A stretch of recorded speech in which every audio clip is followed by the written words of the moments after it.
입니다. 또 어제 이어서 오늘 두 번째 날 복음 집회인데 이 자리에 오신 여러분을 주님의 이름으로 환영을 드리겠습니다. 또 하나님께서 이 자리에 귀한 발걸음을 해주셨는데 하나님께서 여러분의 그 필요를 또 채우시고 이 구원의 놀라운 선물을 이렇게 받을 수 있도록 은혜를 베풀어 주시고 또 구원의 확증을 할 수 있는 그런 시간이 되기를 바랍니다.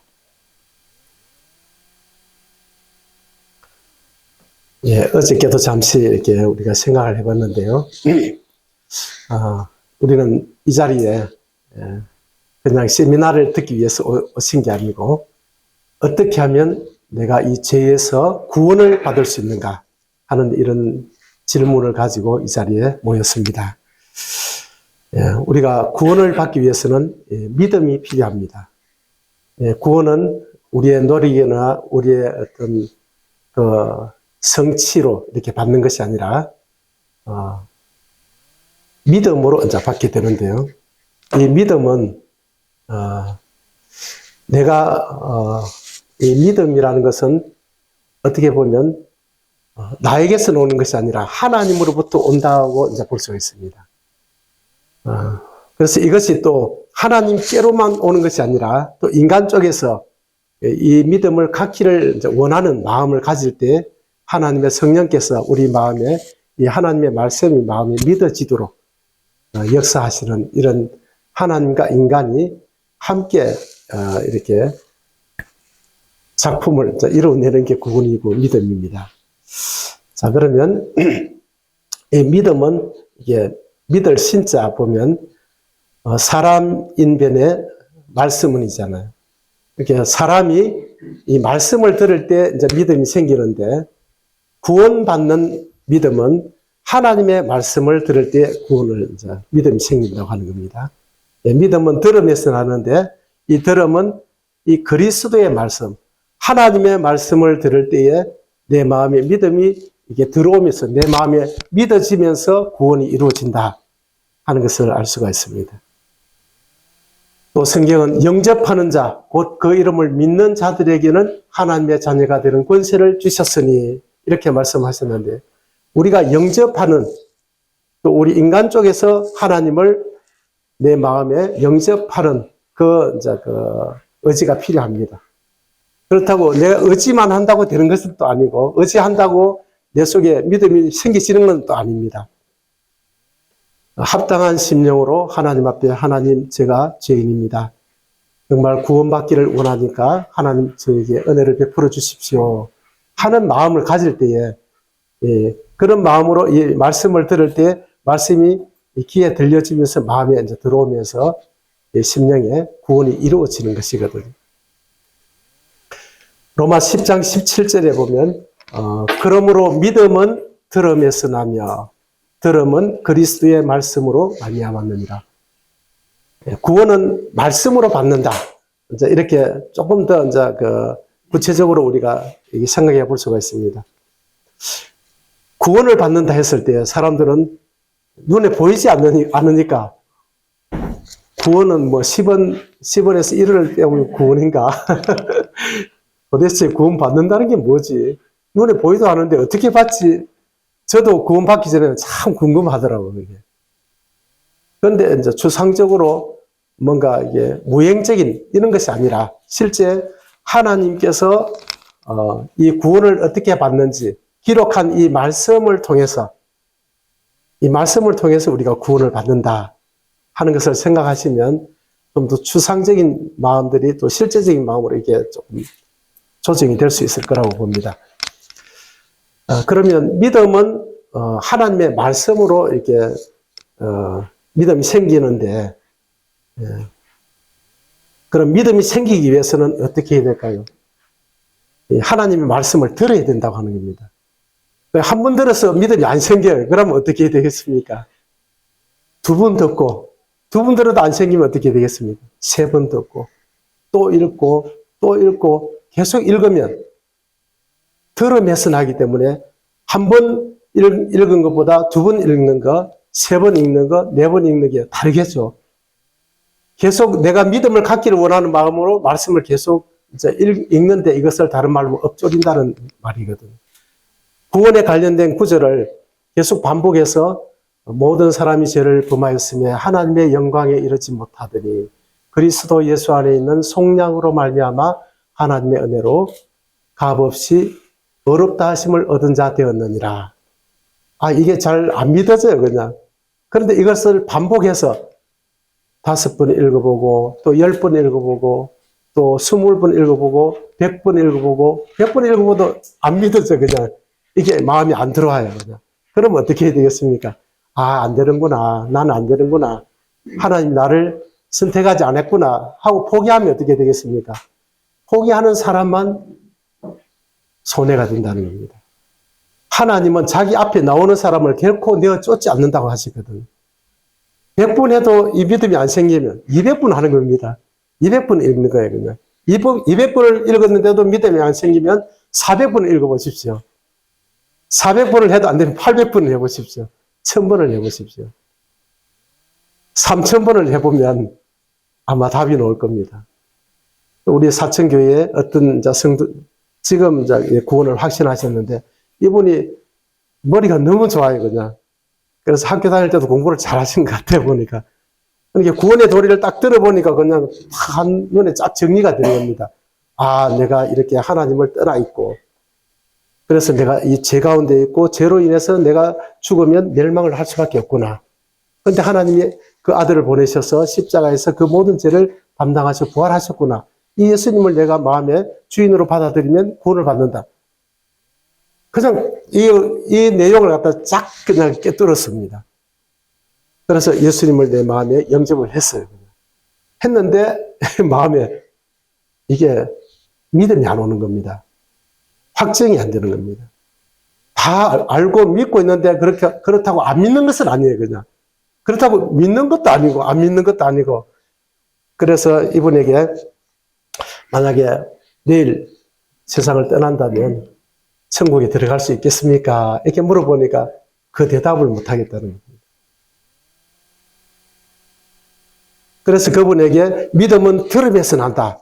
이렇게 믿음으로 우리가 구원을 받는데 말씀을 믿어줘야 되는데 그럼 어떻게 되겠느냐?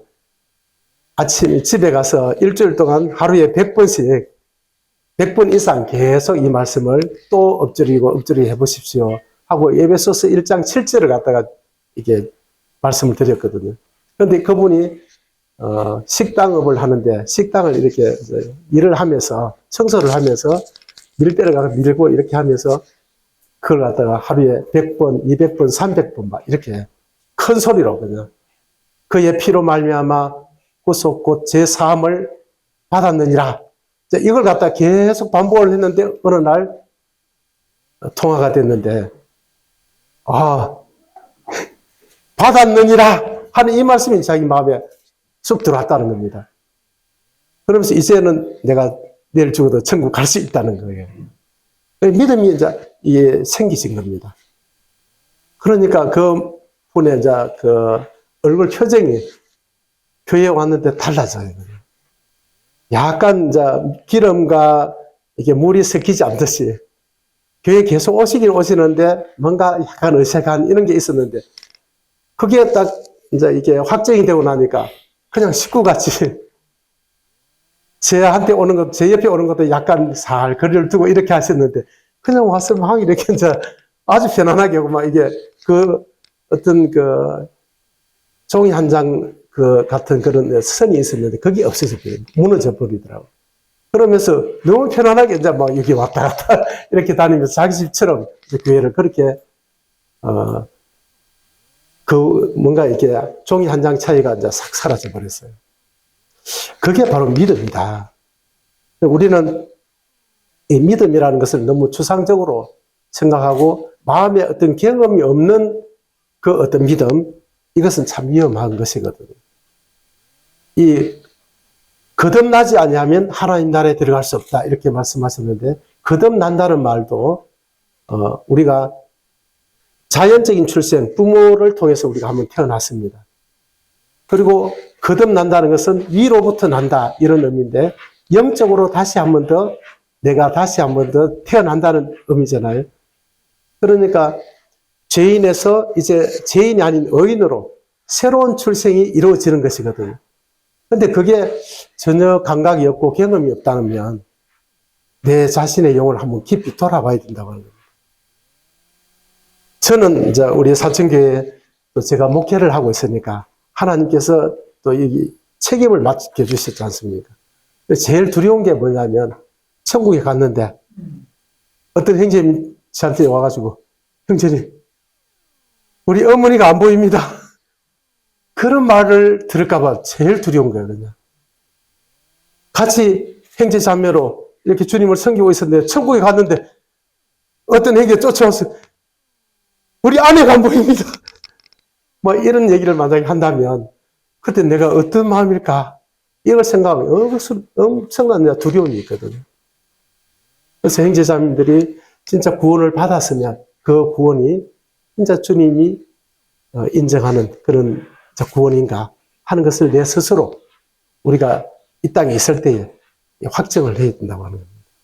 그리고 구원받기를 원하시는 분은 이 믿음에서 이게 말씀을 들음으로 믿음이 생기기 때문에 이 말씀을 계속 가까이 하면 이 믿음이 생기시는 것입니다. 이 성령이 하시는 것이거든요.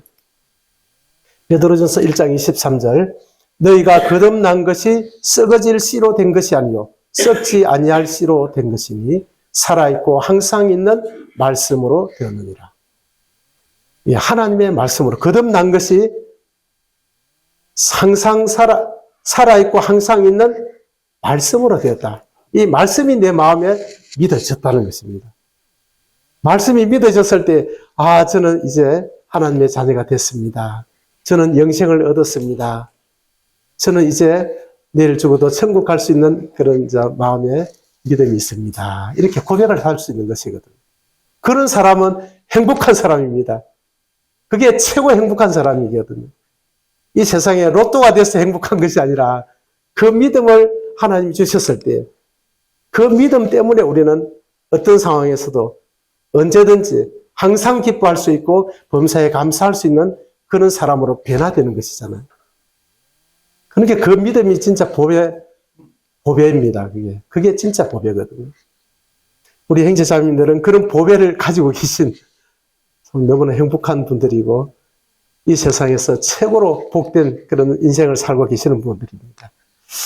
오늘 이 자리에 오신 분 가운데 아직 그런 이제 경험이 없는 분들은 오늘 이 전해지는 하나님의 말씀에 주목하시고 귀를 기울이시고 하나님 정말 저도 이 구원의 확신을 가지고 싶습니다. 저도 구원을 받고 싶습니다. 하나님 저를 불쌍히 여겨 주십시오. 이런 겸손한 마음을 가질 때 이 말씀이 내 마음에 쏙 들어오는 겁니다. 이 말씀을 보면 이 물이라고 표현한 데가 있거든요. 이 물은 이 반반한 이 책상 위에 반반한데 물을 탁 부으면 어떻게 됩니까? 물이 제자리 가만히 있습니까?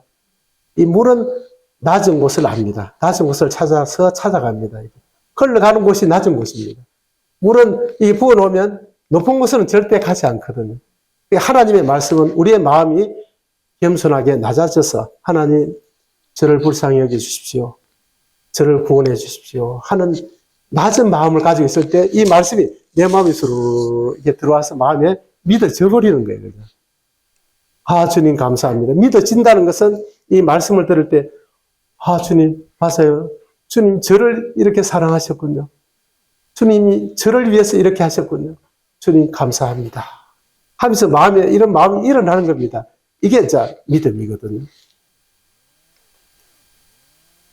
구원은 오늘 저녁에 이게 구원의 확신을 갖고 싶다면 우리는 이 질문에 좀 유의해야 됩니다. 내가 무엇을 하여야 하리까? 무엇을 하여야 영생을 얻으리까? 이렇게 부자 청년이 질문했는데 그 청년은 결국은 네 재산을 다 팔아서 가난한 사람에게 나눠주고 오라는 주님의 말씀을 듣게 됩니다. 그러면서 그는 율법을 자기는 다 지켰다고 했지만 지키지 못한다는 것을 그는 또 스스로 인정하게 되거든요. 그러면서 그는 주님을 떠나가 버렸습니다. 또 내가 무엇을 믿어야 합니까? 이것은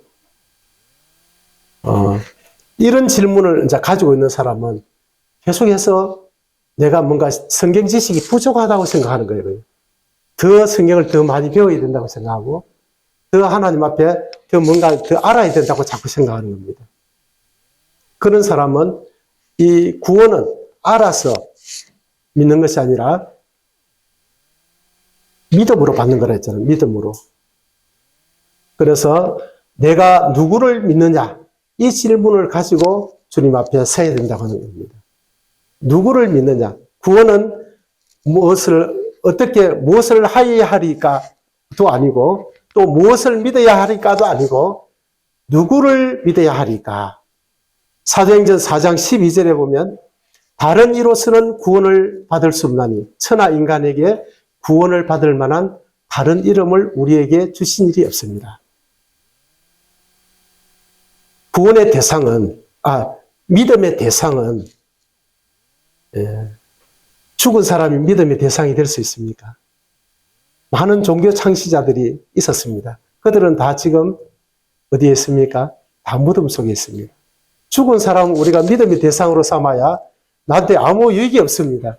그래서 그들을 믿음으로 대상을 삼을 이유가 없는 거죠. 그럼 또 사람을, 유명한 그 종교 창시자들이 지금 살아있는 사람들이 있습니다. 그럼 그 사람을 우리가 믿음의 대상으로 삼을 수 있습니까? 사람은 누구나 허물이 있습니다. 연약함이 있고 한계가 있는 거예요. 그래서 사람은 우리 믿음의 대상이 될 수가 없습니다. 온 천지 만물을 창조하시고 우리 인간을 진짜 사랑하시는 나를 창조하신 그 한 분, 하나님, 그분만이 우리 믿음의 대상이 되는 것이거든.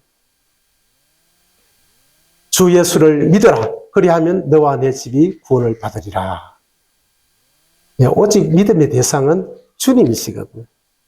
그래서 십자가에서 우리의 죄를 담당하시고 부활하신 그 예수님을 나의 마음에 나의 주인으로 나의 구주로 이렇게 받아들일 때에 구원이 이루어진다고 하는 겁니다. 그래서 오늘 내가 누구를 믿어야 구원을 받을 수 있는지 하나님은 그 구원자가 누구인지를 이렇게 이 성경을 통해서 우리에게 제시해 주셨는데요. 그것을 한번 보도록 하겠습니다. 우선 우리가 왜 구원이 필요한가 하는 것을 한번 생각해 보면 하나님께서 이스라엘 백성들에게 계명을 주셨는데요. 그 계명이 총 몇 가지를 주셨을까요? 이 랍비들이 하라, 하지 마라 하는 것을 쭉 목록을 적어 보니까 몇 가지쯤 될까요? 그러면? 예? 613가지나 되더랍니다. 613가지인데 365개, 365일 있잖아요. 365개는 하지 마라. 그 나머지는 하라. 이런 이제 계명들로 이루어져 있다고 하는 겁니다. 그런데 그 계명을 10가지로 줄이니까 10계명이 되는 겁니다. 10가지 계명이 되는데, 자, 그러면 하나님이 이 계명을 이스라엘 백성들에게 주신 그 이유는 그들을 심판하기 위해서 주셨을까요? 아니면 그들을 구원하기 위해서 주셨을까요? 저는 10계명을 이렇게 볼 때에, 이 율법을 볼 때에 하나님이 하라! 하라 했는데 안 하면 심판입니다. 하지 마라 했는데 하면 또 심판이에요, 그냥. 아주 무섭더라고요, 그냥. 그래서 하나님이 사랑이라 했는데 왜 이렇게 무섭지, 하나님이? 구약성경을 읽어보면 하나님 되게 무섭지 않습니까? 이 하나님 왜 이렇게 무섭지? 이 사랑의 하나님이 이렇게 무서운 게 이게 맞나? 하는 생각을 제가 한참 오해를 하나님을 했거든. 이 성경에 기록된 모든 말씀은 하나님의 말씀이잖아요. 하나님은 사랑이십니다. 본질이, 하나님의 그 본성이 사랑이거든. 사랑에서 나온 모든 말씀들은 사랑으로 연결되어 있다고 하는 겁니다.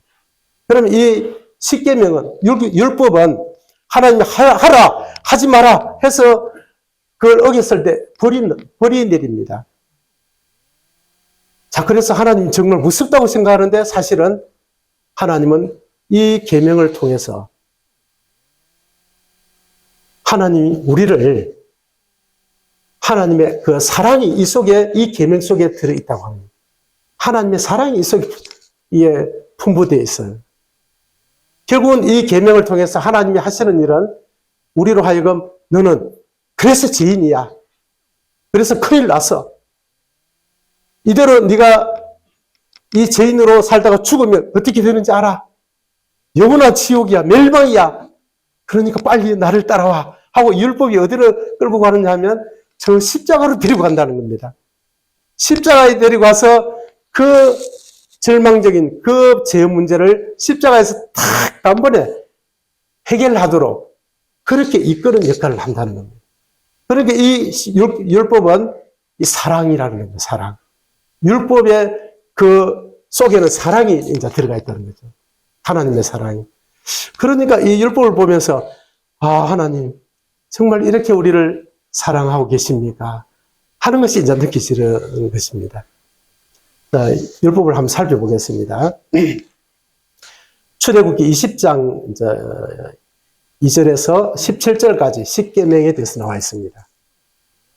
자, 1계명은 너는 나 외에는 다른 신들을 내게 두지 말라.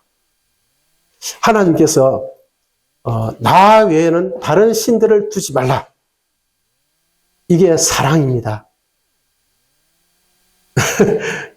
하나님은 독재자다. 자기만 섬기라고 다른 사람 필요 없다 하고 그런 게 아니라고 하는 겁니다.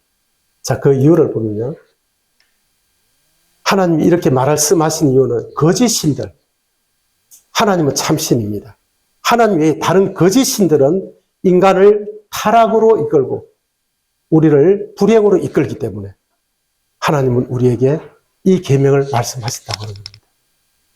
우리가 하나님 외에 다른 것을 섬기지 하나님만 섬길 때 우리는 그 안에서 진정한 기쁨과 행복을 누릴 수 있는 것입니다. 하나님을 떠나는 순간 우리는 불행해지는 것이거든요. 하나님은 우리 인간을 사랑하고 계시다는 겁니다. 두 번째는 창조주 하나님만이 예배의 대상입니다. 다른 신은 다 거짓된 타락한 그 천사들이 여러 가지 잡신이 되어서 하나님의 자리를 차지하고 사람을 속이고 있는 것이거든요. 귀신이 돼서 악령이 돼서 지금 전 세계를 미혹하고 있는 것입니다. 예레미야 2장 13절에 보면 내 백성이 두 가지 악을 행하였나니 곧 그들이 생수에 거는 데는 나를 버린 것과 스스로 웅덩이를 판 것인데 그것은 그 물을 가두지 못할 터진 웅덩이들입니다. 이 내 백성이 이렇게 말하셨거든요. 하나님이 보실 때 온 세상은 하나님이 창조하셨고 이 땅에 살고 있는 모든 사람들은 하나님의 백성입니다. 넓게 보시면 하나님이 창조하셨고 하나님이 다스리시니까 하나님이 모든 인간의 왕이십니다. 그런데 그 하나님의 백성이 두 가지 악을 행했는데 첫째는 생수에 거는 데는 나를 버렸다. 하나님의 백성이 그 왕을 떠났다고 하는 것입니다. 두 번째는 스스로 웅덩이를 판 것인데 그것은 그 물을 가두지 못할 터진 웅덩이들입니다. 웅덩이를 팠다고 하는 겁니다. 웅덩이를 팠다고 하는 것은 생수에 거는 데는 하나님을 떠나니까 생수를 얻기 위해서는 물이 필요하지 않습니까? 그러니까 스스로 자기가 웅덩이를 파놓고 이제 자기가 필요할 때 하나님 없이 내가 필요할 때 내 스스로 이제 마시겠다. 그것은 다시 말해서 하나님의 백성이 왕을 떠나서 스스로 그 왕의 자리, 주인의 자리를 우리 인간이 취했다. 이런 뜻입니다. 이 두 가지가 하나님 보실 때 악이라고 하는 거죠. 인간은 여기 앉아 계신 여러분과 저는 내가 인식을 하든 또 인식을 하지 못하든 이런 상태에 있다고 하는 것입니다. 하나님을 떠난 내 마음에 스스로 누가 어떤 사람도 나를 왕으로 주인으로 세워준 적이 없습니다. 그런데 나는 내가 주인이 되고 왕이 돼서 살아가고 있어요. 그것이 죄인 줄도 모르고 너는 나 외에는 다른 신들을 내게 두지 말라. 내 마음의 왕은 누구십니까? 하나님이십니까? 아니면 나입니까? 심각한 이 문제를 우리가 가지고 살아가고 있다고 하는 것입니다. 죄를 가지고 살아가는 사람은 결코 행복할 수가 없습니다. 그 택시 기사가요, 그냥 막 자기가 조금 벌어가지고 그걸 갖다 경로당에 계속 뭘 갖다 사다 나르는 겁니다. 그걸 갖다 수년 동안, 5년 동안 했어요. 그러니까 그 경로당에 이제 있던 어르신들이 경찰서에다가 이분은 상을 줘야 된다고, 이렇게 어른들을 챙기는 사람이 어딨냐고. 그래서 이제 그게 상정이 돼가지고 경찰서에서 그분을 이제 사실을 알아보니까 진짜 5년 동안이라 그 먹을 걸 계속 그 경로당에 갖다 대주는 거예요. 그래서 참 요즘 보기 드문 사람이다 해가지고 표창장을 준비를 했어요. 경찰이 날 때 경찰관들이 다 이렇게 모여가지고 이제 행사를 하면서 표창장을 주려고 이름을 불렀습니다. 그분도 이제 초대가 됐죠. 의자에 딱 앉아있는데 이름을 부르니까 표창을 받으러 이제 나가려고 딱 이름을 부르는데 순간적으로 나는 안 했어요! 내가 안 했어요! 이렇게 소리를 지르는 거예요. 그죠? 그분이 순간적으로 그 말이 탁 튀어나오는데 하면서 입을 막았는데 벌써 이제 이게 문제가 된 거죠. 근데 상을 받았어요. 받다가 집에 갔는데 이 눈치 빠른 형사가 저 사람 문제가 있다, 뭐가 있다 하고 뒷조사를 딱 해보니까 5년 전에 사람을 치 죽이고 도망간 뺑소니 운전기사였어요. 근데 이 사람이 그것을 숨기고 살면서 그 죄를 조금이라도 좀 만회해 보려고 그렇게 경로당에 자기가 다 집에 가져가도 모자라는데 그걸 가지고 경로당에 계속 선행을 한 겁니다. 그렇게 하면서 굉장히 불안한 세월을 5년 동안 살은 거죠. 근데 그분이 이제 그게 발각이 돼가지고 수갑을 차고 감옥에 들어갔는데 이제 기자들이 가서 물었습니다. 심경이 어떻습니까? 하고 물으니까 뭐라 했겠습니까? 아이고, 이제는 좀 마음이 편합니다. 이 죄를 짓고는 절대 사람이 행복할 수가 없다고 하는 겁니다. 하나님을 떠난 인간이 그 자리에 자신이 그 자리를 차지하고 있는데 행복한 사람이 없다고 하는 겁니다. 이 세상에 그 어떤 성취를 한 사람, 성공을 한 사람, 이 사람들이 행복하다는 얘기 들어보셨습니까? 하나님께로 우리가 돌이키기 전에는 결코 인간에게는 행복이 없다고 하는 거예요. 그 죄 문제가 해결되기 전에는. 그래서 우리는 알든 모르든 1계명을 범하고 있다고 하는 겁니다. 참 심각한 문제입니다. 두 번째 계명, 이는 너를 위하여 새긴 우상을 만들지 말고 또 위로 하늘에 있는 것이나 아래로 땅에 있는 것이나 땅 아래 물속에 있는 것의 어떤 형상도 만들지 말며 그것들에게 절하지 말며 그것들을 섬기지 말라. 나 하나님 여호와는 질투하는 하나님이죠. 나를 미워하는 자의 죄를 갚되 아버지로부터 아들에게로 3, 4대까지 이르게 하거니와 나를 사랑하고 나의 계명을 지키는 자에게는 1000배까지 은혜를 베푸느니라. 하나님은 우리가 하나님을 탁 하나님께로 마음을 돌리고 하나님을 사랑하는 마음을 가지면 하나님 1000배까지 은혜를 베푸신다는 거예요. 그래서 하나님은 나 외에 새긴 우상을 만들지 말고 그것들에게 절하지 말고 그것들을 섬기지 말라. 이 우상을 섬기지 말라고 했습니다. 왜 그렇게 하셨을까요? 예, 우상을 만들어 절하면 이 하나님이 모독을 받습니다. 인간은 하나님의 형상과 모양대로 지음을 받았어요.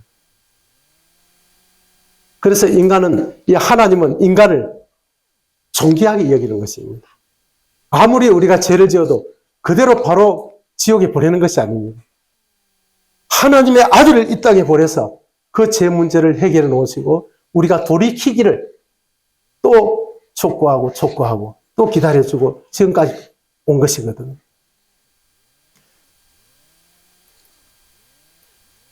우상 숭배는 귀신 숭배와 밀접한 관련이 있기 때문에 우리가 귀신을 섬기면 어떻게 됩니까? 귀신은 결코 그 사람을 행복하게 해주지 않습니다. 그 사람을 파괴시킵니다. 점쟁이가 잘 사는 거 혹시 보셨습니까? 점쟁이 자녀들이 잘 된 거 혹시 보셨나요? 점쟁이 뭐 한번 봐주면 돈 이렇게 벌지 않습니까? 그런데 점쟁이가 뭐 빌딩 지어놓고 살고 이런 사람이 없어요. 이 귀신은 그 사람을 장악해서 사람을 속이고 이게 부려먹고 있다가 나중에 늙으면 버립니다. 사정없이 버려버립니다. 이 귀신은, 사탄은 인간을 결코 행복하게 해줄 수가 없어요. 불행하게 하고 파괴하는 그 일을 쉬지 않거든. 하나님은 우리 인간이 그런 귀신에게 그런 농락당한 것을 원치 않는다고 하는 겁니다. 귀신의 목적은 항상 파괴입니다. 그리고 또 우상숭배가 또 무엇입니까? 영적인 우상숭배는 탐심입니다. 하나님보다 내 마음에 더 우선순위를 차지하고 있는 것은 다 우상숭배에 해당하는 것입니다. 내 마음에 하나님 외에 주인자를 차지하는 것. 돈은 하나님과 같은 그런 위치를 취하고 있거든요. 우리 성도들마저도 돈하고 예배하고 기도했으면 돈을 선택하기가 더 쉽습니다. 그만큼 돈의 위력이 크거든요. 그러니까 믿지 않는 사람은 이 돈이 바로 하나님입니다. 신이거든요. 동등한 위치에 놓고 있습니다. 성도들마저도 여기서 막 유혹이 되는데 이 돈은 우리 인간의 마음에 큰 우상이 되어 있습니다. 이 부자 청년은 자기는 다 계명을 지켰다 했지만은 다 그 재산을 다 나눠주고 오라니까 그 물질을 포기할 수가 없었습니다. 그 물질이 자기의 우상이 되어 있었습니다. 가룟 유다는 또 어땠습니까? 예수님을 은돈 30에 팔고 그는 목며 죽었습니다. 그도 그 마음의 물질이 돈이 우상이었습니다. 여기 앉아 계신 여러분은 다릅니까? 저는 진짜 이 돈에 대해서 좀 초연한 줄 알았거든요. 저희 아내하고 둘이서 사역을 하니까 이제 우리가 이 세상에 안락한 그런 생활은 우리는 이제 포기하고 주님을 위해서 우리가 나섰다 생각하고 진짜 돈에 대해서는 욕심이 없다고 생각했거든요. 그런데 그게 아니더라고요. 참 이 돈에 진짜 얼마나 약한지 그걸 우리가 경험을 했습니다. 이 돈에는 장사가 없어요, 보니까. 자, 그 다음에 성공, 쾌락, 스포츠, 중독, 이런 것들이 우리 마음의 우상이 되어서 이 이계명을 위협하는 것입니다.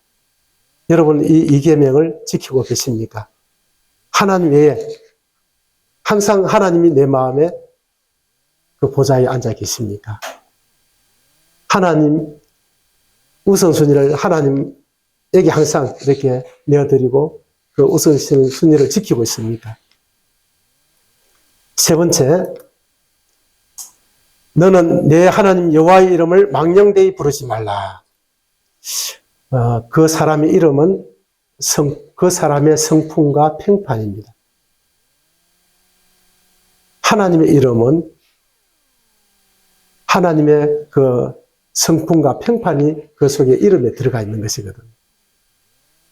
근데 제가 하나님을 믿고 있는데 어떤 사람이 하나님을 갖다가 막 함부로 하나님 이름을 막 부르고 모독을 하면 제가 기분 좋을까요? 저는 하나님을 믿게 됐기 때문에 굉장히 기분이 안 좋은 겁니다.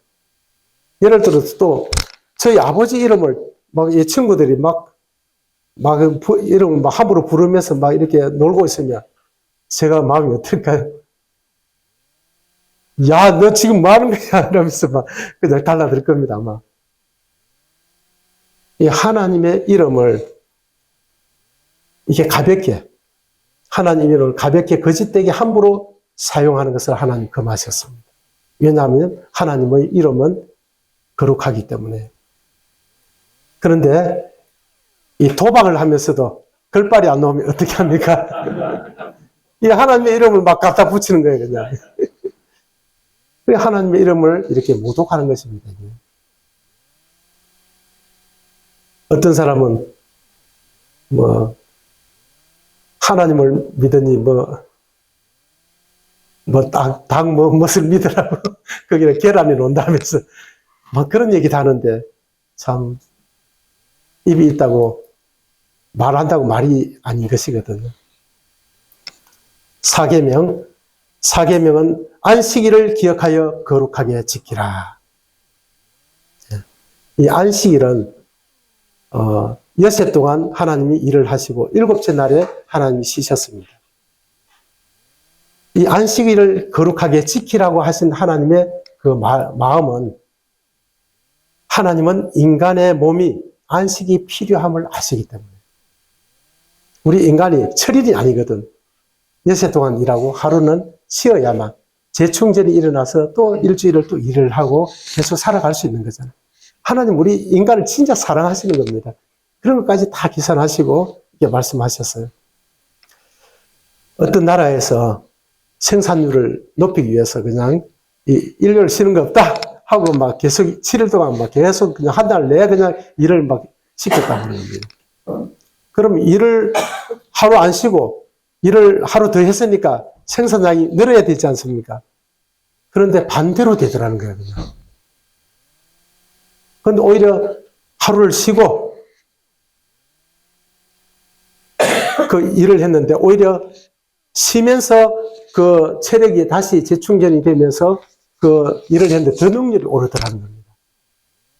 그래서 이게 6일 일하고 하루 쉬는 것이 정착이 이제 되는 그런 계기가 됐다고 하는 겁니다.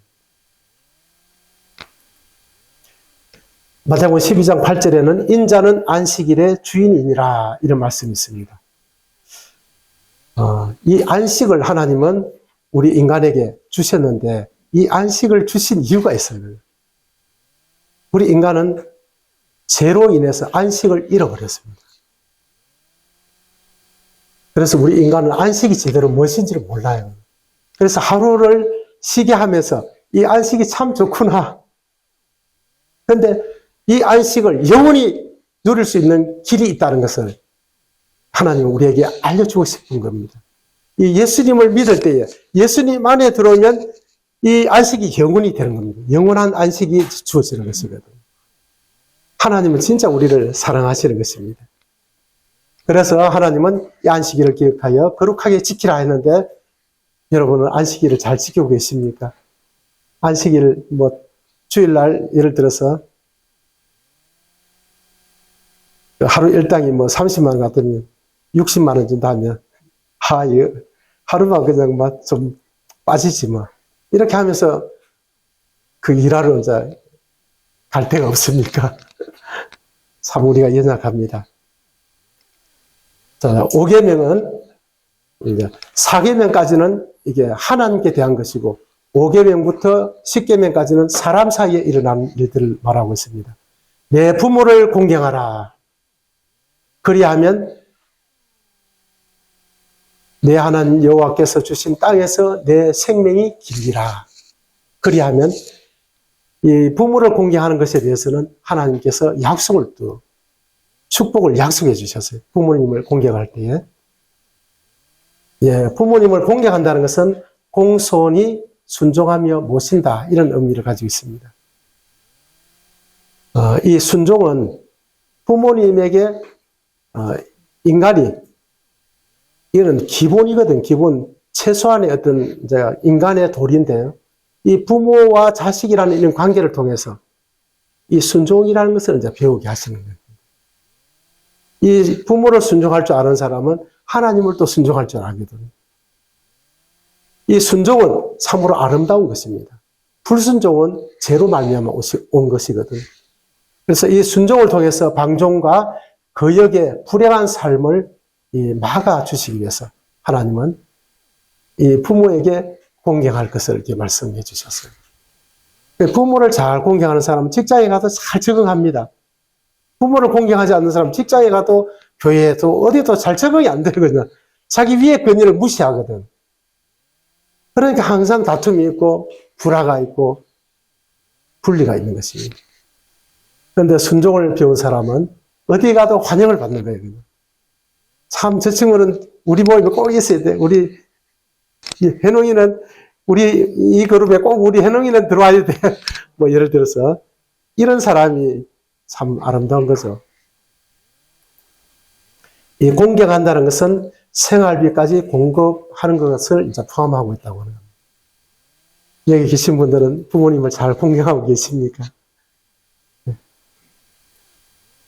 자, 6계명은 살인하지 말라.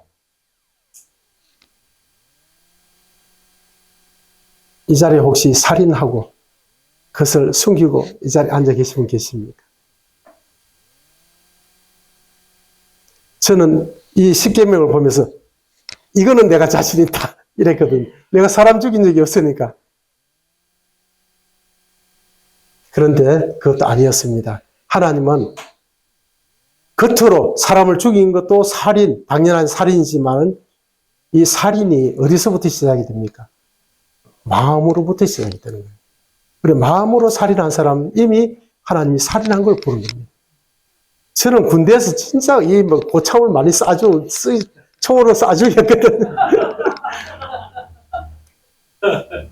그 마음으로 형제를 미워하면 살인하는 거라고 이렇게 얘기했고, 또 마가복음 7장 21절에서 이제 23절에 보면 속에서 곧 마음에서 나오는 것은 악한 생각,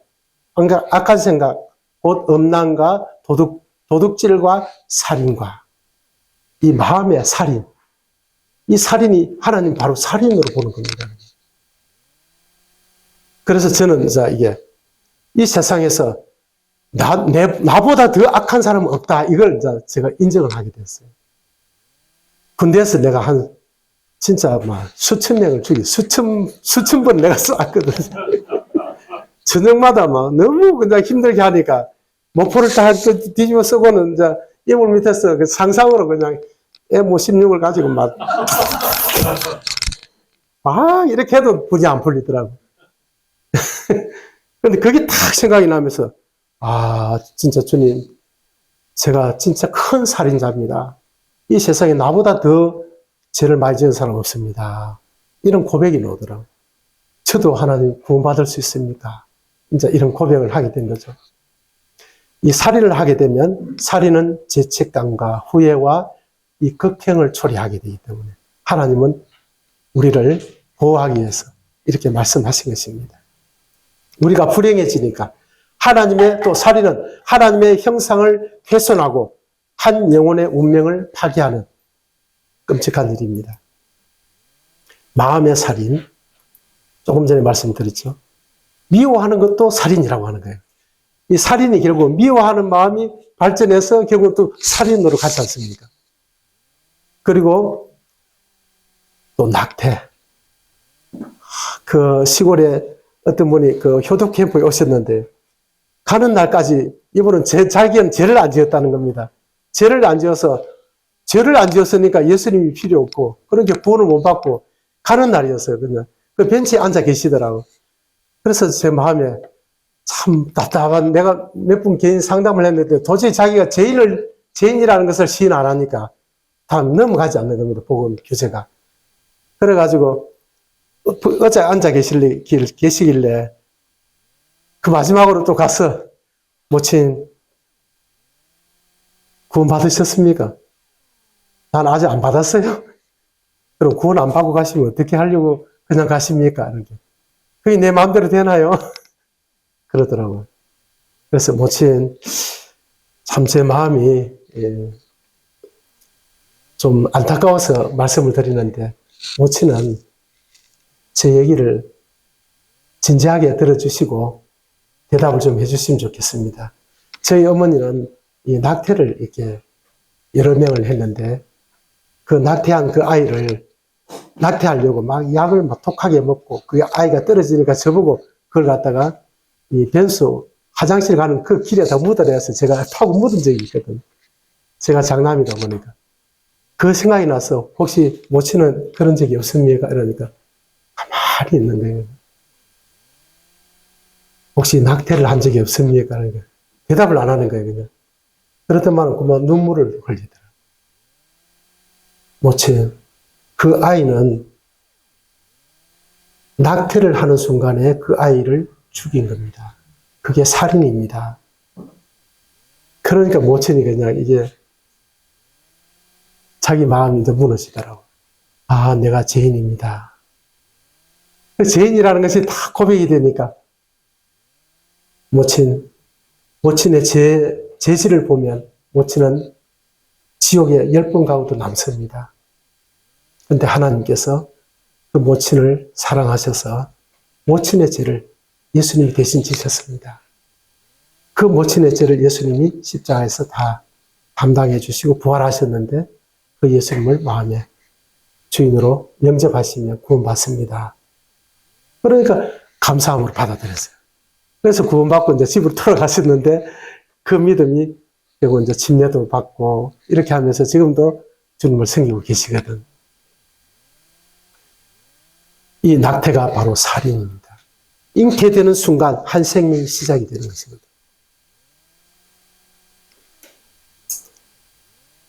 간음하지 말라. 간음은 한 가정과 가족의 행복을 파괴하는 것입니다.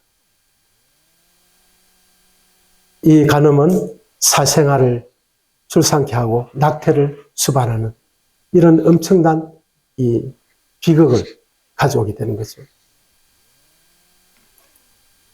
이 간음은 무엇입니까? 배우자 외에 성적 관계를 맺는 것을 말하고 있습니다.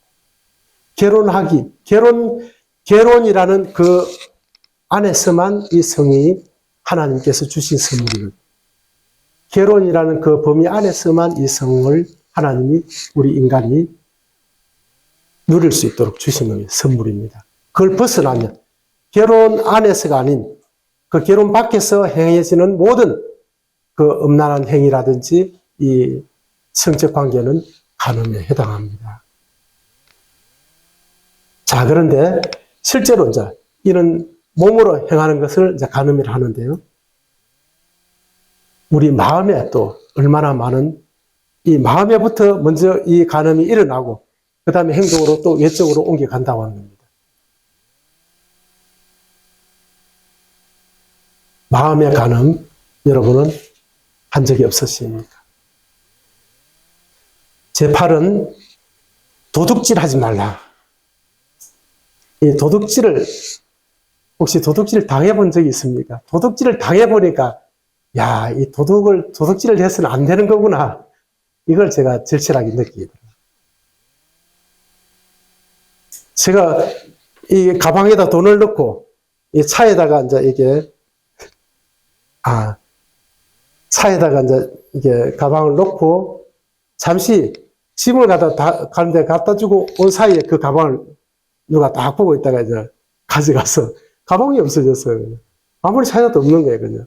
그래서 막 주변을 찾아보는데 어디 그 주택 골목에 가방이 그 있더라고요. 보니까 돈만 내가고 그 가방 거의 버려놨더라고요. 참, 이 도둑은 진짜 도둑질을 해서는 안 되겠다. 너무 그냥 마음이 어렵더라고요.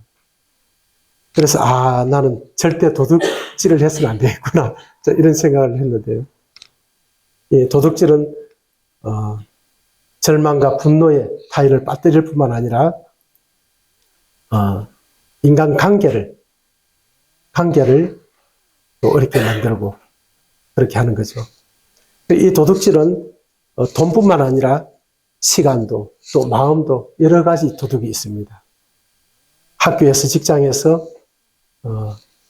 직장에서 사용하는 사무실에서 사용하는 그런 어떤 필기구라든지 이런 거 그냥 쓰다가 그냥 자기 것처럼 가져와서 집에서 쓰고 이런 게 다 도둑에 해당하는 것입니다. 훔치는 것입니다. 그 다음에 제9, 내 이웃에 대하여 거짓 증거하지 말라. 이 거짓말은 이 당시에 이 법정에서 거짓말을 하면 그 사람을 죽일 수도 있고 죽음으로 몰아갈 수도 있잖아요. 거짓 증거해서.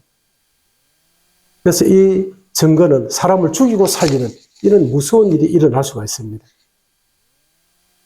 그렇기 때문에 이웃의 생명과 명예를 보호하기 위해서 거짓 증거를 하면 안 된다고 하는 거짓말을 합니다. 이 거짓 증거는 관계 파괴를 막을 수가 있습니다. 그리고 거짓말을 하는 모든 자들은 21장에 보면 거짓말하는 모든 자들은 불과 유황으로 타는 못에 던져지리니 이 거짓말을 성경은 굉장히 비중을 높이 놓고 있습니다. 그런데 우리의 삶 속에 거짓말을 얼마나 많이 하는지 모르거든요. 그냥 새빨간 거짓말은 잘 안 할 수가 있는데, 내가 조금 뭔가 이게 공을 쌓았으면 이걸 갖다 이만큼 부풀리는 걸 너무 잘하는 겁니다. 또 내가 이만큼 잘못했으면 팍 축소시켜가지고 이만큼 조금만 잘못한 것처럼 이게 완전 전자동이에요. 자동으로 그냥 말을 갖다 늘리고 줄이고 이렇게 하면서 이 거짓말을 능수능란하게 이렇게 하면서 살고 있습니다. 자, 이제 마지막 계명인데요. 내 이웃의 집을 탐내지 말라. 내 이웃의 아내나 그의 남종이나 그의 여종이나 그의 소나 그의 낙이나 무릇 내 이웃의 소유를 탐내지 말라. 남의 것이 더 좋아 보이잖아. 그래서 탐내지 말라. 외적인 행동은 내적인 욕심에서 이제 시작되는 거죠. 탐심은 아무도 모르게 마음에서 은밀하게 진행되는 죄입니다. 예, 특별히 명예욕, 자기의 이것은 정말 은밀하게 진행되기 때문에 잘 알 수가 없습니다. 자, 10가지 계명을 우리가 살펴봤는데요. 하나님은 이 10가지 계명을 통해서 율법은 자기라는 우상을 적발하는 것입니다. 그리고 이제 내가 죄인이다, 큰일 났다, 빨리 나를 따라오너라 해가지고 예수님께로 인도하는 역할을 한다고 하는 겁니다. 오늘 이 자리에 앉아 계신 여러분이 조금 전에 10계명을 살펴봤습니다. 4계명은 하나님께 대한 것이고 6가지는 사람에게 지은 죄인데요. 이 10계명 중에 여러분은 몇 가지 정도 지켰습니까? 지킨 게 하나라도 있습니까? 너는 나 외에 다른 신들을 내게 두지 말라. 하나님만 섬기고 사셨습니까? 너는 너를 위하여 새긴 우상을 만들지 말고 그것들에게 절하지 말며 그것들을 섬기지 말라. 한 번도 우상에게 절한 적 없습니까? 예, 이렇게 이 10가지인데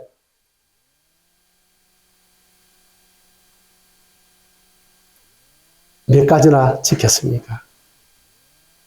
예, 9가지를 지켜도 한 가지를 못 지켰으면 그 사람은 너는 죄인이다라는 결론을 이제 내리게 되는 것입니다.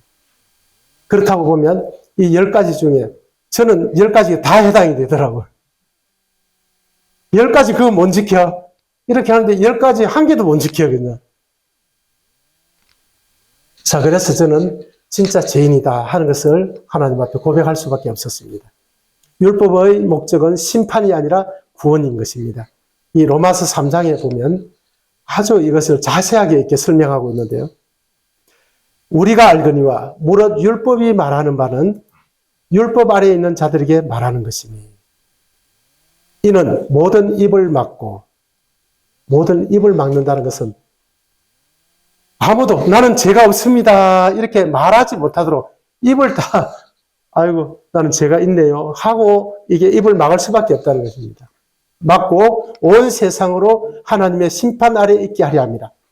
아, 내가 심판을 받을 수밖에 없는, 멸망받을 수밖에 없는 죄인이구나. 이것을 이제 알게 하는 게 첫째 목적이라고 하는 겁니다. 율법을 주신 목적. 그러므로 율법의 행위로 그의 앞에 어렵다 하심을 얻을 육체가 없나니 율법으로는 죄를 깨달습니다. 이 율법을 통해서 아, 내가 율법을 지킬 수 없는 사람이구나. 이것을 깨닫게 해주신다는 겁니다. 동의가 되십니까? 예. 아, 나는 율법 다 지켜서 그러면 혹 계시면 손 한번 들어보십시오. 예, 아마 있다면 그는 거짓말을 하고 있을 것입니다. 자, 그런데 율법 우리가 행위로서는 이 지킬 수가 없는 사람이다 하는 것을 하나님은 우리에게 이제 선포를 하신 겁니다. 이제 다 동의하지요? 이렇게 하나님 우리에게 물어보신 거예요, 그냥. 그래서 온 세상으로 입을 막고 온 세상으로 하나님의 심판 아래 있다. 맞지? 이렇게 하나님 우리에게 동의를 얻으신 거죠. 그러면서 21절에 반전이 일어납니다. 이제는 이 반전에 이제는 기쁜 소식이 있습니다. 이제 이런 말이거든. 기쁜 소식이 있습니다. 들어보십시오. 율법 외에 하나님의 한 의가 나타났다. 율법으로는 우리가 안 되는데 율법 외에 의를 얻는 한 방법이 나타났다. 이렇게 이제 외치는 겁니다. 그게 뭐냐? 율법과 선지자들에게 증거를 받은 것이라. 그게 뭘까요? 22절 곧 예수 그리스도를 믿음으로 말미암아 모든 믿는 자에게 미치는 하나님의 의인이 차별이 없느니라. 예수님을 믿음으로 말미암아 모든 믿는 자에게 미치는 하나님의 의가 있다. 이제 이것을 이제 선포하신 겁니다. 이 의를 예수님을 믿음으로 의를 얻을 수 있다 하는 것을 이제 이렇게 선포를 하시고 23절에 모든 사람이 죄를 범하였음에 하나님의 영광에 이르지 못하더니 모든 사람이 죄를 범했기 때문에 하나님의 영광이라고 하는 것은 하나님과 친밀한 교제 속에서 행복을 누릴 수 있는 그런 어떤 관계 속에서 살아가는 이 삶이 죄로 인해서 깨어졌다. 그 삶을 살 수 없게 되었다. 자, 그런데 24절 못하더니 그리스도 예수 안에 있는 속량으로 말미암아 예수님의 그 십자가에 죽으시고 부활하신 그 십자가의 속량으로 말미암아 하나님의 은혜로 값없이 의롭다 하심을 얻은 자 되었느니라. 이 놀라운 이 소식을 우리에게 이게 이제 복음입니다. 이 복음은 죄인이 의롭다 하심을 얻는 것이 복음이거든. 예수님을 통해서 내가 죄인이고 반드시 멸망할 수밖에 없는 그런 비참한 존재였는데 예수님으로 말미암아 의롭다 하심을 얻는 것, 이것이 복음입니다. 예수님을 통해서 이것이 일어난다고 하는 겁니다. 24절에 그리스도 예수 안에 있는 속량으로 말미암아 하나님의 은혜로 값없이 의롭다 하심을 얻은 자 되었느니라. 앞으로 될 것이라 했습니까? 지금 되었다고 했습니까? 예, 예수님의 속량으로 말미암아 우리가 값없이 의롭다 하심을 얻은 자 되었다. 되었다는 것은 현재 되었다는 뜻이잖아요. 그래서 저는 이 말씀을 믿고 되었느니라 감사합니다. 그래서 제가 이 사실을 믿고 이제 친구들한테 야, 너는 지금 죄가 있기 때문에 죽으면 지옥 간다. 예수님 믿으면 너도 의인이 된다. 그렇게 얘기를 하니까 그 친구들이 그럼 너는 죄 없어? 나는 죄가 없어. 야, 웃기지 마라. 그래, 네가 생각하는 대로 나도 죄를 많이 지어서. 그런데 내가 죄를 안 지은 것이 아니라 죄를 지었지만은 그 죄를 예수님이 다 십자가에서 담당하시고 부활하셔서 그 예수님을 내가 믿기 때문에 그 예수님 때문에 내가 죄가 없는 사람이 됐다는 뜻이다. 니도 예수님 믿으면 그렇게 돼. 그럼 네가 지옥에 안 가고 천국에 갈 수 있어. 그 얘기를 해주니까 이제 입이 딱 다분해지는 겁니다. 이게 복음이잖아. 우리가 이것을 이제 전하는 것이잖아. 그죠? 갈라디아서 3장 20절에 이같이 같이 좀 읽어주시겠습니까? 이같이 율법이 우리를 그리스도께로 인도하는 초등교사가 되어 우리로 믿음으로 말미암아 의롭다함을 얻게 하려 함이라. 예, 율법이 우리를 죄를 깨닫게 하는데 그치는 것이 아니라 죄를 깨닫게 하고 이제 너 지금 어떤 상태인지 알았지? 빨리 일어나! 빨리 따라와! 하고 어디로 데려가느냐? 그리스도께로 데려간다는 겁니다. 그리스도께로 가니까 그게 답이 나와 있는 거예요, 답이.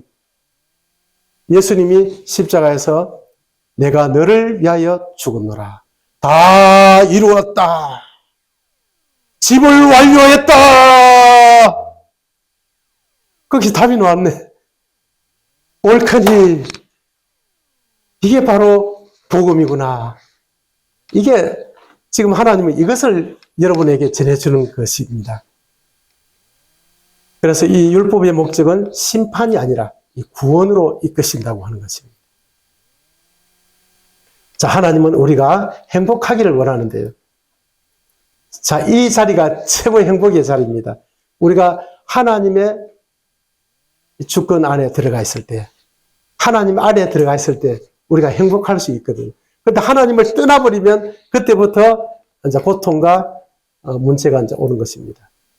지금 우리가 이런 모습을 가지고 있어요. 그래서 하나님은 회개하라, 돌이킬 것을 말씀하고 있습니다. 내가 주인에서 예수님을 주인으로 이렇게 돌이킬 것을 말씀하고 계시거든요.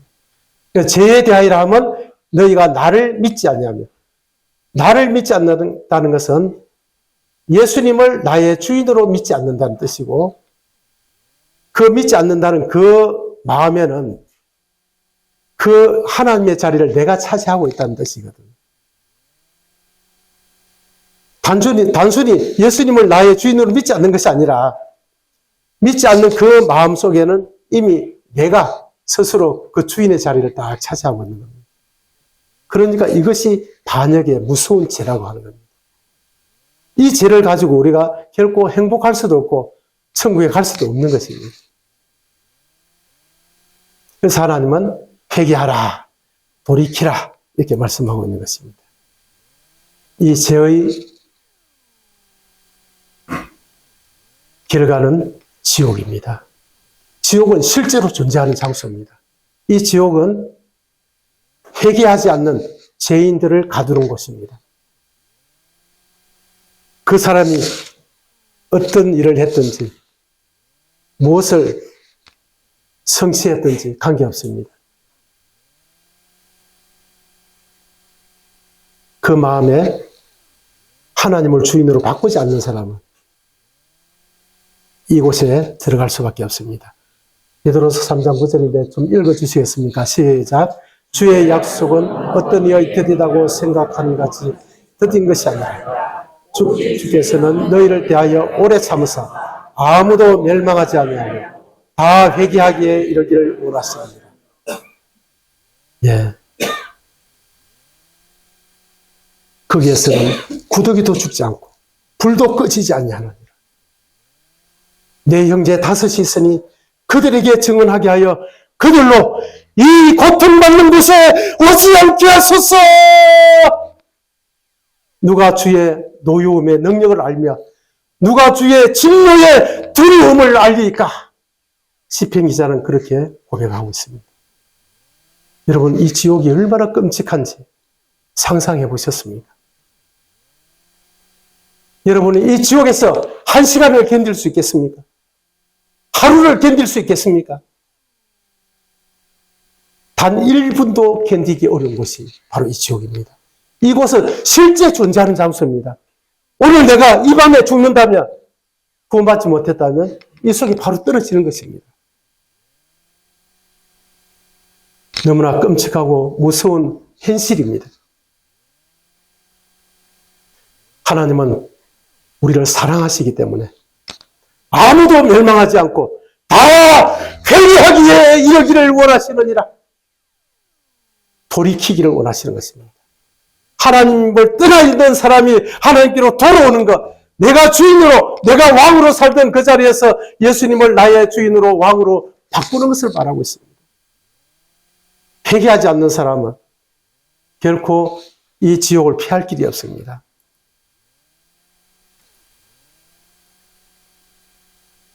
우리는 다 그리스도의 심판대 앞에 언젠가 한 번은 다 서게 될 것입니다. 이사야 52장 7절 구원이 무엇입니까? 좋은 소식을 전하며 평화를 공포하며 복된 좋은 소식을 가져오며 구원을 공포하며 시온을 향하여 이르기를 내 하나님이 통치하신다 하는 자의 산을 넘는 발이 어찌 그리 아름다운가. 우리 하나님이 통치하신다. 이거보다 복된 소식이 어디 있습니까? 하나님의 통치에는 평화가 있습니다. 기쁨이 있습니다. 생명이 있습니다. 즐거움이 있습니다. 사단의 통치에는 사망이 존재하고 우울함과 저주와 불행이 판을 칠 뿐입니다. 하나님은 우리를 다시 하나님의 통치로 회복시키는 것이 하나님의 뜻인 것이 그 뜻입니다. 그래서 마가복음 1장 15절에는 이르시되 때가 찼고 하나님의 나라가 가까이 왔으니 회개하고 복음을 믿으라. 하나님의 나라가 가까이 왔으니 예수님이 이 땅에 초림했을 때 하나님의 나라가 시작이 된 것입니다. 그리고 그 하나님 나라가 진행되고 있는데 마감이 올 것입니다. 그때가 언제인지 잘 모릅니다. 회개하고 복음을 믿어라. 내가 주인으로, 내가 왕으로 하나님을 거스리고 거역하고 반역하며 하나님을 대적하며 살아가던 이 삶을 멈추고 예수님을 나의 주인으로, 나의 왕으로 받아들이라고 하는 것입니다. 이제 하나님의 통치가 가까이 왔으니 우리 하나님이 통치하신다. 하나님이 통치하시는 통치가 다가왔는데 내가 주인으로, 내가 왕으로 딱 자리에 앉아 있으면 그 통치에 들어갈 수가 있습니까? 안 되는 것입니다. 그래서 회개가 필요한 것이거든요. 회개하고 복음을 믿으라. 이 복음이 무엇입니까? 예수 그리스도입니다. 예수님을 믿으라. 누구를 믿어야 됩니까? 무엇을 믿어야 되는 게 아니라, 무엇을 해야 되는 것이 아니라 누구를 믿어야 되느냐? 바로 예수님을 믿어야 우리가 구원을 받는 것입니다. 구원은 하나님의 통치가 회복되는 기쁜 소식입니다. 통치가 바뀌는 것입니다. 왕이 바뀌는 것입니다. 주인이 바뀌는 것입니다. 나라가 바뀌는 것입니다. 내가 왕에서 예수님을 왕으로 모시는 것입니다. 사탄의 통치에서 예수님의 통치 안으로 들어가는 것입니다. 하나님을 떠났다가 하나님과 함께 살게 된 사건입니다. 이것이 구원입니다. 단지 구원은 지옥에서 천국, 이 개념이 아닙니다. 그것은 포함되지만. 자, 그래서 예수님을 영접하는 것, 주로 시인한다는 것이 어떤 의미인지 한번 생각해 보십시오. 구원받기 전에는 내가 이 주인자를 차지하고 있었다는 것입니다. 이게 죄라고 하는 것입니다. 그래서 예수님이 이 죄를 십자가에서 담당해 주셨습니다. 그리고 예수님이 부활하셨습니다. 이제 이 주인의 자리에 예수님을 마음에 모시는 것입니다. 그리고 나는 이 예수님의 백성으로 내려오는 겁니다. 이게 영접한다는 의미입니다.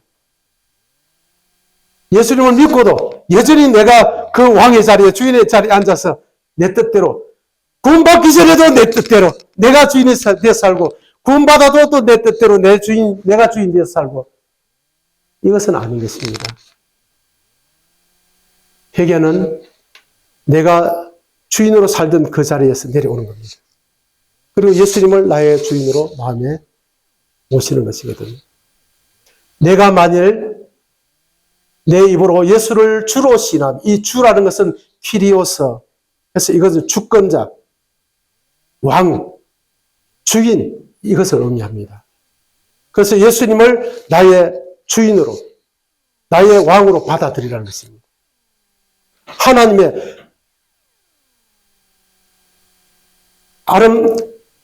내 하나님이 통치하신다. 이 통치가 이제 임했는데, 이 통치 안에, 이 하나님 나라에 들어가기 위해서는 바로 이 작업이 필요하다고 하는 것입니다. 회개가 필요하다. 그래서 주로 시인하며 또 하나님께서 그를 죽은 자 가운데서 살리신 것을 내 마음에 믿으면 구원을 받으리라. 여기에 예수님을 주인으로 받아들이는데 왜 부활이 나올까요? 예수님이 내 죄를 위해서 죽으셨고 부활하신 이분은 누구시죠? 부활하셨기 때문에 이분이 하나님이라고 하는 것입니다. 부활을 하지 않았다면 이분은 한낱 인간에 불과할 것입니다. 부활을 하셨기 때문에 이분은 거룩한 영, 성결의 영으로서 하나님이라는 것이 증명이 된 것입니다. 그러니까 이분을 예수님을 나의 주인으로, 나의 왕으로 받아들일 때 그분의 인격에 합당한, 신분에 합당한 그분으로 우리가 받아들이는 게 필요하거든요.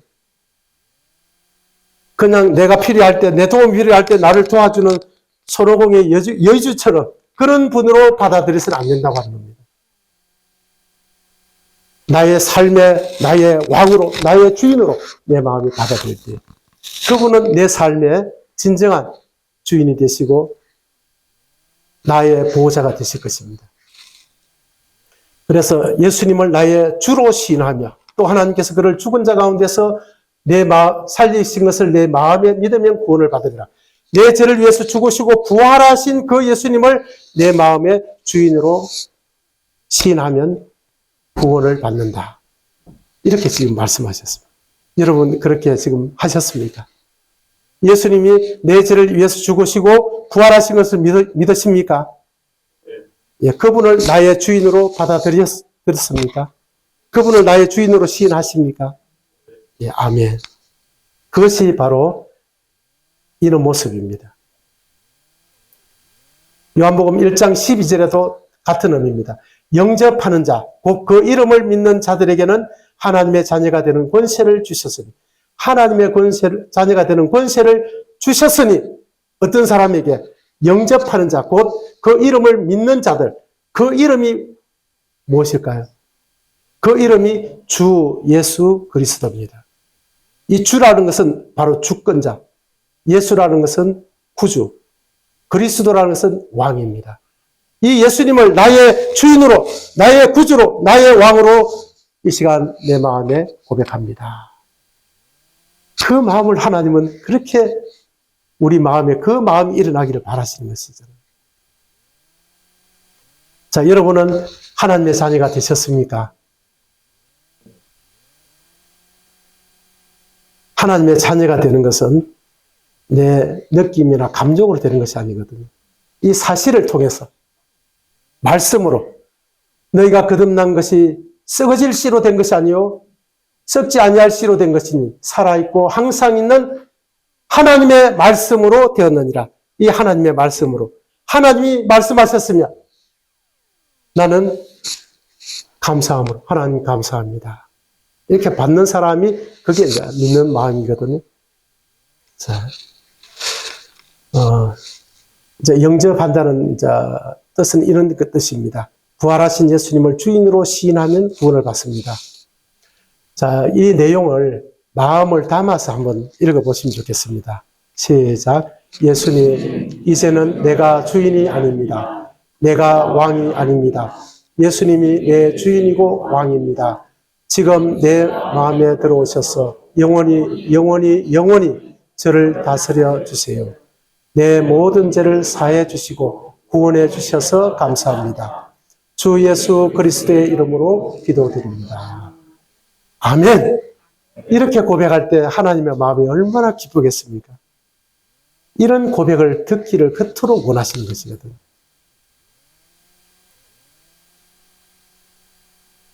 십자가는 실패가 아닌 하나님의 사랑입니다. 이 성경에는 영수증과 같은 그런 말씀들이 많아요. 구원에 관련된 영수증.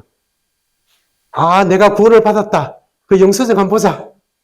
자, 여기 있어. 하고 내려올 수 있는 영수증을 하나님이 많이 기록해 두셨습니다. 요한복음 1장 29절에 이튿날 요한이 예수께서 자기의 나오심을 보고 이르되 보라, 세상 죄를 지고 가는 하나님의 어린 양이로다.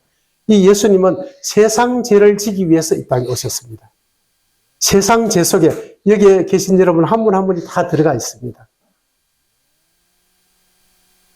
여러분의 죄를 예수님이 다 짊어지고 그 죄값으로 죽음을 당해 주시기 위해서, 대속물이 되어 주시기 위해서 오셨다는 것입니다. 자, 그런데 요한복음 19장 30절에 실제로 그 일을 이제 하신 것입니다.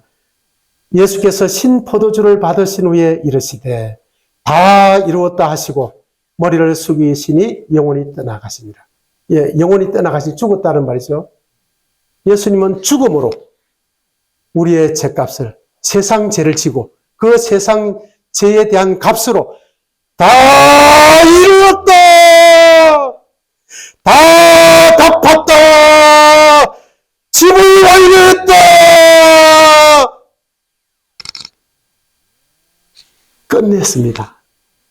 끝냈는데 하나님, 저 용서해 주세요. 저를 불쌍히 여겨주세요. 하나님 앞에 회개한다고 맨날 그렇게 기도하면 하나님 기뻐하시겠습니까? 회개하는 것은 기뻐하지만은 이미 용서해 놓으셨는데 하나님 제 죄를 용서해 주십시오. 용서해 주십시오. 이렇게 기도한다면 한 번 정도는 하나님 또 참아주시겠죠.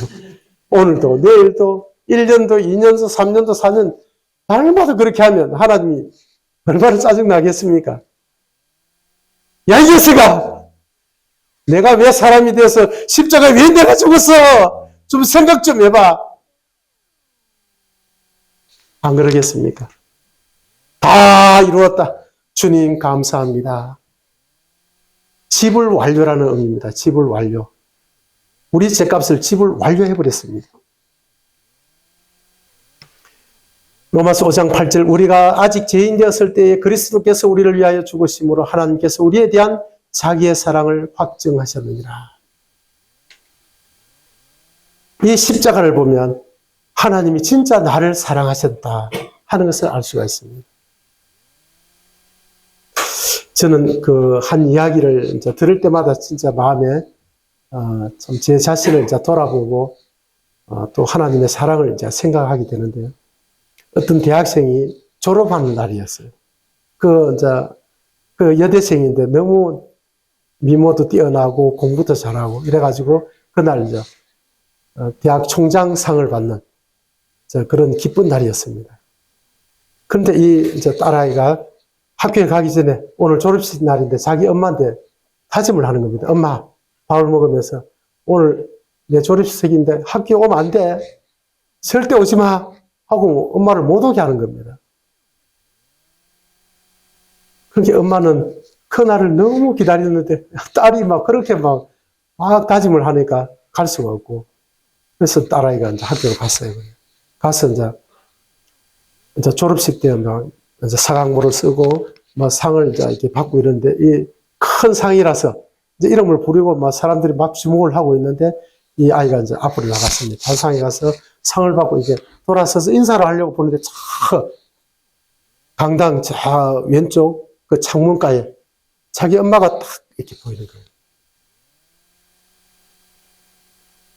그것을 보자마자 이 아이가 완전히 이성을 잃을 정도로 막 화가 팍 일어나면서 그 상을 막 그냥 받는 동안에 뛰어내려와서 그 창가로 뛰어갔습니다. 가서 창문을 열고 밖에 나가서 딱 보니까 엄마가 막 쳐다보고 있는 거예요. 엄마! 오지 말았지! 왜 왔어! 오지 말았지! 빨리 가! 하면서 막 소리를 지르는 거예요. 그냥 막 미친 듯이. 그러니까 이 엄마가 그 딸아이 하는 모습을 보면서 눈물을 흘리면서 얘야, 오늘은 내가 너에게 꼭 이 말을 해주고 싶네. 비열사! 아니야. 오늘은 내가 너에게 꼭 이 얘기를 해주고 싶어. 빨리 말해라! 하면서 막 다그쳤습니다. 그때 엄마가 사실은 네가 어릴 때에 3살 때에 너희 아빠랑 내랑 우리가 행복한 가정을 이루고 살았다. 근데 어느 날 내가 밖에 일을 보고 이제 돌아오는데 우리 집 쪽에 불이 막 이게 연기가 치솟는 걸 보고 혹시나 하는 마음으로 뛰어왔는데 보니까 우리 집에 불이 나와 있었다. 그때 이 불길이 너무 치솟아 사람들이 막 발 둥둥 구르고 있고 그 안에 그 불길이 치솟는 그 속에서 아이 우는 소리가 들리고 있었다. 아무도 들어갈 수가 없었다. 불길이 너무 심해서. 그때 나는 너의 울음소리를 알았다. 그래서 뛰어 들어가가지고 그 아이를 안고 나오면서 이렇게 내가 화상을 입어서 이래 얼굴이 이렇게 흉측하게 됐는데 정말 미안하구나.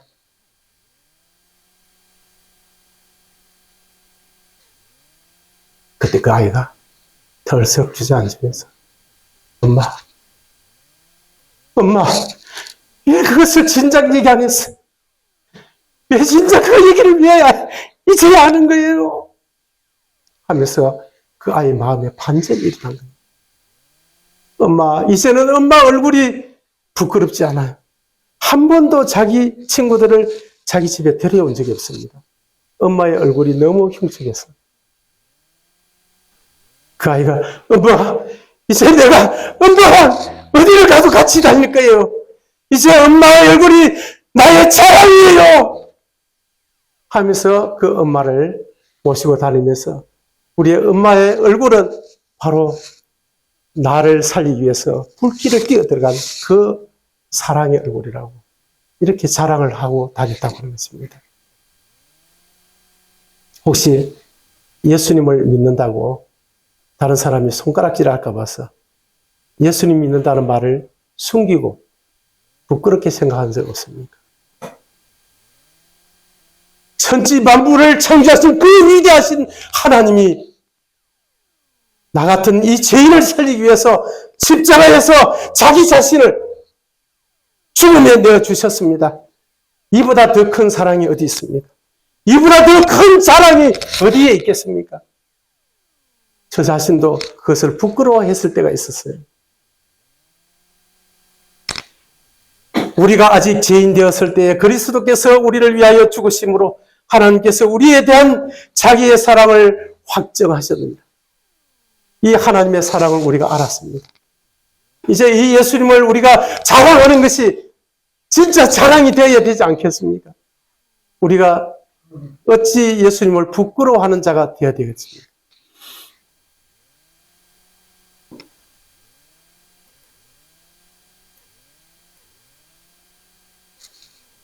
주님은 저 십자가를 통해서 우리가 내일 죽어도 천국에 들어갈 수 있는 그런 믿음을 우리에게 주셨습니다. 여러분, 내일 죽는다면 천국에 갈 수 있습니까? 여기 앉아 계신 대답 한번 해보십시오. 내일 내가 죽어도 나는 천국에 갈 수 있다. 믿음이 있습니까? 믿음이 없다면 이 말씀을 자세히 보시기 바랍니다. 에베소서 2장 8절 너희는 그 은혜에 의하여 믿음으로 말미암아 구원을 받았으니 이것은 너희에게서 난 것이 아니요 하나님의 선물이라. 예, 우리는 우리의 행위가 아니라 예수님이 이루어 놓으신 저 십자가와 부활을 통해서 우리는 구원을 받은 것입니다. 예수님으로 인해서 구원을 받았으니 받았다 했으면 받은 겁니까? 앞으로 받을 것입니까? 이미 받았다는 것입니다. 요한복음 5장 24절 내가 진실로 진실로 너희에게 이르노니 내 말을 듣고 또 나 보내신 이를 믿는 자는 영생을 얻었고, 예, 영생을 얻은 사람, 믿는 자는 영생을 이미 얻었다는 것입니다. 그러면 내일 죽으면 어떻게 되겠습니까? 영생을 얻은 사람 내일 죽으면 지옥 가겠습니까? 천국 가겠습니까? 예, 천국 가는 겁니다. 그리고 심판에 이르지 아니하나니 심판을 왜 받지 않을까요? 예수님이 내 죄값을 다 갚아버렸으니까 이제 죄가 없으니까 심판받을 게 없다고 하는 겁니다. 심판을 받을 게 없으니까 죽어서 심판받는 사람, 죄가 있는 사람이 받는 거잖아. 그러니 심판을 넘어가 버리는 겁니다. 예수님 믿는 사람은 심판이 없습니다. 예수님 안 믿는 사람은 죄 때문에 심판을 받는 것이거든요. 그리고 사망에서 생명으로 옮겼느니라. 이제 그리스도 안에 있는 사람은 사망의 분리에서 벗어나 버린 겁니다. 로마서 3장 24절 그리스도 예수 안에 있는 속량으로 말미암아 하나님의 은혜로 값없이 어렵다 하심을 얻은 자 되었느니라. 어렵다 하심을 얻은 자 되었습니다. 누구 때문에? 예수님 때문에 얻은 자 되었 것입니다. 주님 감사합니다. 그 마음을 가지고 우리가 감사하면서 주님과 동행하는 이 삶을 사는 게 그리스도인입니다. 기도하고 마치겠습니다. 살아계신 하나님 아버지, 우리는 마땅히 하나님을 떠난 죄인으로서 지옥에 들어가야 만 하는 그런 죄인들이었습니다. 이러한 우리를 아버지 하나님께서 불쌍히 여기심으로 예수님을 통해서 우리를 죄와 사망에서 건져주시고 영생을 얻었고 심판에 이르지 아니하나니 사망에서 생명으로 옮겨주셔서 참으로 감사드립니다. 이제 예수님을 마음의 주인으로 모시고 주님과 함께 동행하는 이러한 삶을 통해서 하나님께 영광을 돌리는 그런 저희들이 되기를 원합니다. 오늘 이 시간을 또 인도해 주셔서 감사드립니다. 이 자리에 참석한 분 가운데 참 구원의 이 놀라운 소식을 이제 마음에 모든 사람이 다 마음에 간직하고 기쁨으로 주님을 주인으로 모시고 살아가는 그런 참 믿음의 삶을 참 인도해 주시기를 간구드리며 이 모든 말씀을 주 예수 그리스도의 이름으로 기도드리옵나이다. 아멘.